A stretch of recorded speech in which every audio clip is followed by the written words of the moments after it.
Rahayu, mugi-mugi sami rahayu sagung dumadi. Sahabat YouTube yang berbahagia, kali ini kami hadir lagi menemui panjenengan untuk bawa rasa atau ngaji rasa. Ya, ini tajuknya mungkin agak beda dengan teman-teman pamedar. Nanti kami mengkupas tentang Eyang Sabdo Palon Nagih Janji. Mungkin mereka-mereka panjenengan-panjenengan semua yang mengkupas nggak ada samanya atau sedikit berbeda, orang itu namanya kita itu untuk menafsir atau ngoleh-ngolehi sebuah ramalan atau sebuah prajanjen atau sebuah prasasti, serat-serat apa saja yang seperti wirid itu setiap orang pasti ada gesehnya, ada bedanya. Maka dari itu mohon maaf apabila kami nanti mengkupas tentang Eyang Sabdo Palon Nagih Janji agak beda. Ya, saya pernah membaca tentang Eyang Sabdo Palon Nagih Janji, tapi yang aku baca hanya 10 menit.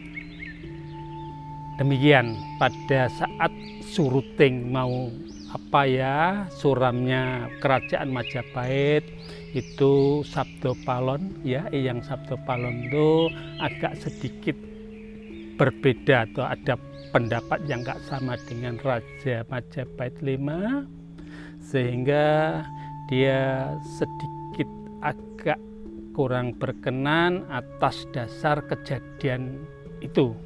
Maksudnya dipercayai di tengah masyarakat kalau Raja Brawijaya V itu masuk ke Islam, lantas Sabdo Palon, Eyang Sabdo Palon itu tidak berkenan diajak ke situ. Dan satu ketika dia menemui Sunan Bonang dengan berkata demikian, sabdanya, ucapnya, Bonang, tanah Jawa iki tak ulungne marang awakmu, besok yen wis suwidak windu bakal tak jaluk maneh. Suwidak windu itu 8 tahun, hitungan tahun 8 tahun, suwidak itu 60, 8 kali 60 berarti adanya 480. Padahal pada saat surutnya sureme kerajaan Majapahit itu 1448. Kalau dihitung tambahnya ke 500 kan 1948, kurang lebih demikian.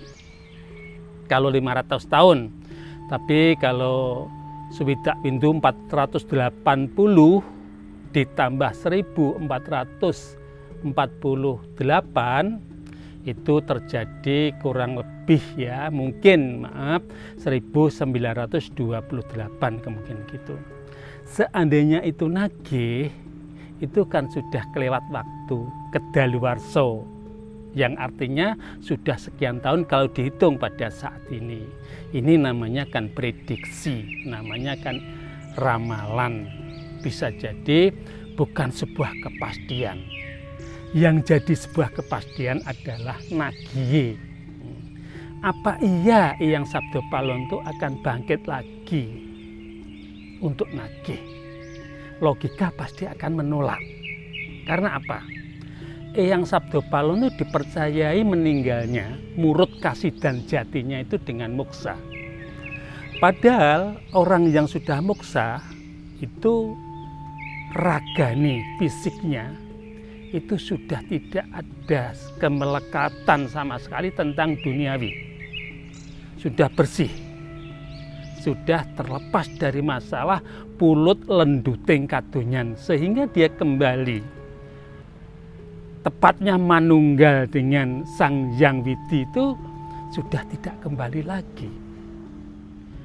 Terkecuali kalau dia belum moksa atau Murud Kasidaning Jati ora moksa, berarti dia mungkin bisa reinkarnasi.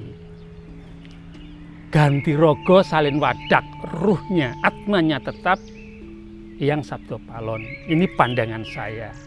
Bukan saya itu untuk bertentangan dengan sebuah wejangan atau pandangan-pandangan sedulur banyak, tapi saya akan membaca alur kodratnya jagat, garising jagat itu harus demikian.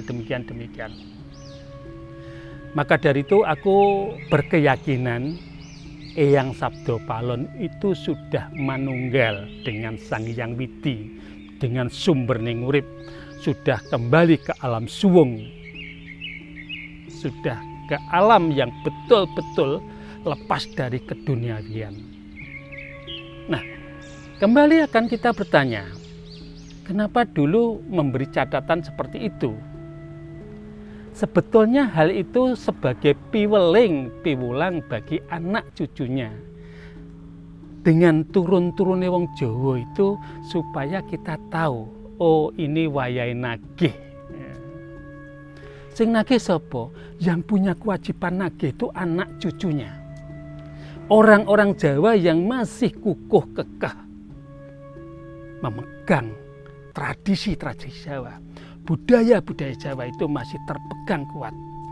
Itu mulai dikembangbiakkan agar kultur budaya Jawa itu berkembang biak. Itu caranya menagih. Bukan kita itu harus mengusir orang yang telah membumi hanguskan atau memendam, menghilangkan tentang budaya Jawa. Tidak. Caranya kita itu mengambil atau nagih apa-apa yang berbau Jawa itu, ayo kita kembangkan, kita tular-tularne, kita budayakan. Dengan cara demikian kita sudah neteping wajib dawuhe para leluhur kalau kita itu yang nagih. Demikian pengertian dari saya tentang Eyang Sabdo Palon. Karena Eyang Sabdo Palon kalau dibilangkan demikian, ya itu hak daripada mereka atau yang menulis buku-buku itu. Tapi aku mengambil satu sisi positif saja. Sing nagih tanah Jawa, bukan tanah Jawanya sebetulnya. Budaya Jawa inilah yang ditagih. Pernik-pernik budaya, sesuatu yang berbau Jawa, ayo kita bangkitkan.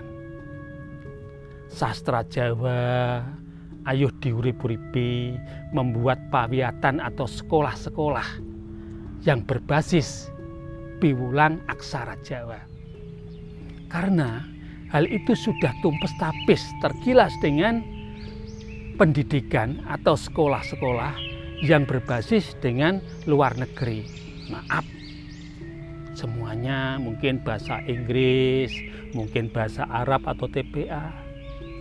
Monggo dia yang ke TPA, monggo mereka yang untuk sekolah berbahasa Inggris, berbahasa apa, monggo, itu hak mereka. Tapi kita punya kewajiban untuk mengembangbiakkan sastra dan budaya Jawa ini. Kapan lagi kalau tidak sekarang? Sopo maneh nek awake dhewe sing balekne budaya lan sastra Jawa. Ayo, sayuk sayekti saiko kapti, manunggal siji. Satu tekad, budaya Jawa diangkat, rawe-rawe rantas malang-malang putung. Budaya Jawa dikembangkan sebagai pamor dunia. Agar dunia nanti semua akan datang ke tanah Jawa, khususnya ke Nusantara pada umumnya.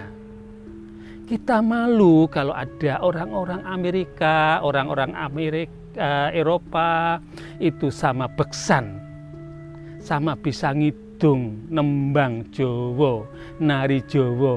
Putune wong Jawa ndak bisa apa-apa.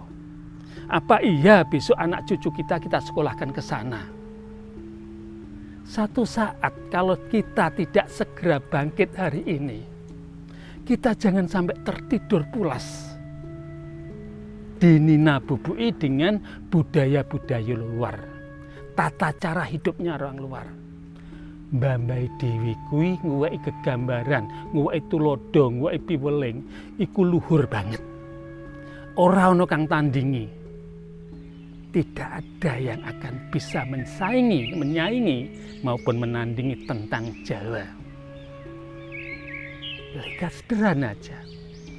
Dikala itu beberapa ratus abad, maksudnya beberapa ratus tahun, beberapa abad yang lalu, leluhur kita sudah mampu menciptakan Borobudur. Padahal alat untuk membangun, mendesain itu aja, merancang bangun tidak secanggih ini. Menemukan titik 90 derajat betul-betul ketemu dengan tepat. Kalau orang tersebut, leluhur kita tersebut, kalau teknik pikirnya, olah nalarnya nggak melejit, nggak mungkin.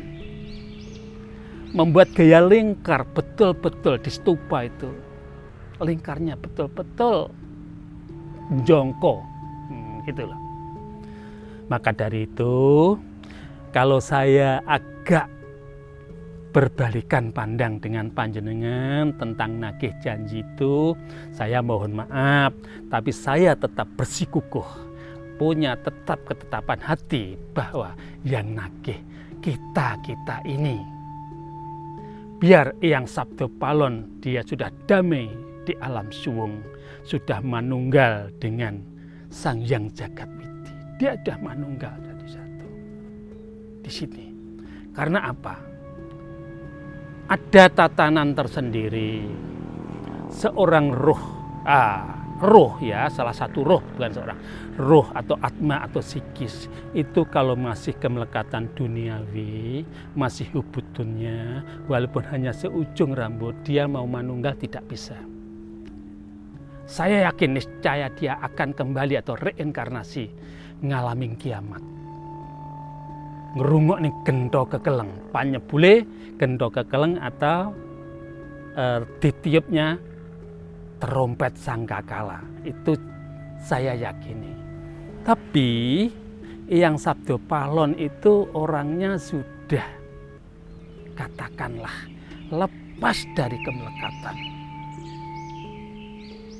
Jadi kepinginnya balik nyang dunyo itu sudah nggak ada. Tapi piwelingnya dulu, piwulangnya dulu yang harus kita pegang, yang harus kita rukti, yang harus kita uri-uri agar segala sesuatu yang berbau Jawa itu lestari. Koyok winguni tanah Jawa khususnya pada umumnya Nuswantara bisa kuncoro Hanjayeng Bawono. Tolong jangan memberi cerita-cerita yang sifatnya memomoki dengan anak cucu tentang hari esok. Tanah Jawa angkat pedot, angkat ditenggelamkan. Jangan.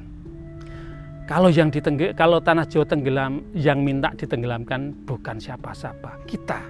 Karena kita tidak bisa ngerukti tanah Jawa. Kalau tanah Jawa kita rukti dengan baik dan benar, kita bersahabat dengan alam seperti kakek moyang kita, seperti leluhur-leluhur kita, selalu bersahabat dengan alam. Kita pun dengan alam akan bersenandung. Hidup itu enak. Di sini, kalau aku ulang lagi tentang masalah nagih janji. Kalau Eyang Sabdo Palon yang nagih itu ibaratnya podo ngenteni kumambanging watu hitam angsluping kapel gabus. Ananging nek putu-putu ning Sabdo Palon sing nagih suwe mijet wong ngranti. Bebasan wong inang durung abang tanah Jawa ngrembaka budayane. Ini yang saya yakini. Biar leluhur kita itu damai di surga langgengnya. Biar damai bersama Sang Hyang Widi, dia sudah manunggal, sudah manunggil dengan Sang Hyang Widi. Kita sebagai sukma kawekas yang dapatkan wekas ini, ayo pesan-pesan seperti Eyang Sabdo Palon itu kita lakukan. Kita kerjakan dengan baik tentang budaya-budaya, tentang sastra-sastra yang berbau Jawa ini. kita ini orang-orang yang punya kehormatan. Kita ini makhluknya Tuhan di tanah Jawa ini lahir bukan karena kehendaknya Tuhan, tapi penjaluk ing kawulane karo Gusti Allah dituruti. Kowe nak pengen lahir urip ning alam donya manggon ning tanah Jawa iki manggono. Ning catetaning kudu openono sing ambu rasaning Jawa kuwi mau. Ini beda, orang lain mengatakan kita hidup ini atas dasar kehendaknya Tuhan. Tapi kalau saya, aku lahir atas dasar permintaan saya kepada Tuhan. Saya lahir di tanah Jawa Tuhan. Saya dilahirkan juga karena adil dan kinasing Gusti. Karena wicaksoning Gusti Allah. Aku lahir neng gone tanah Jawa diudaneni. Ning catetane reksonen, totonen tanah Jawa kuwi supaya iso dadi pernik-pernike donya agar kamu bisa mengenal satu dengan sama lain. Supaya wong sing liya negara dolan nyang mahmu nyang tanah Jawa, sing tanah Jawa uga dolan nyang rono adu weruh tukar kawruh tentang bab sastra lan budaya, tapi bukan menenggelamkan. Apresiasi maksud saya, berapresiasi tentang sastra, tentang budaya gitu.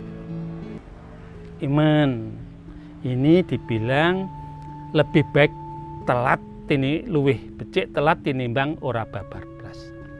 Lebih baik terlambat daripada tidak sama sekali.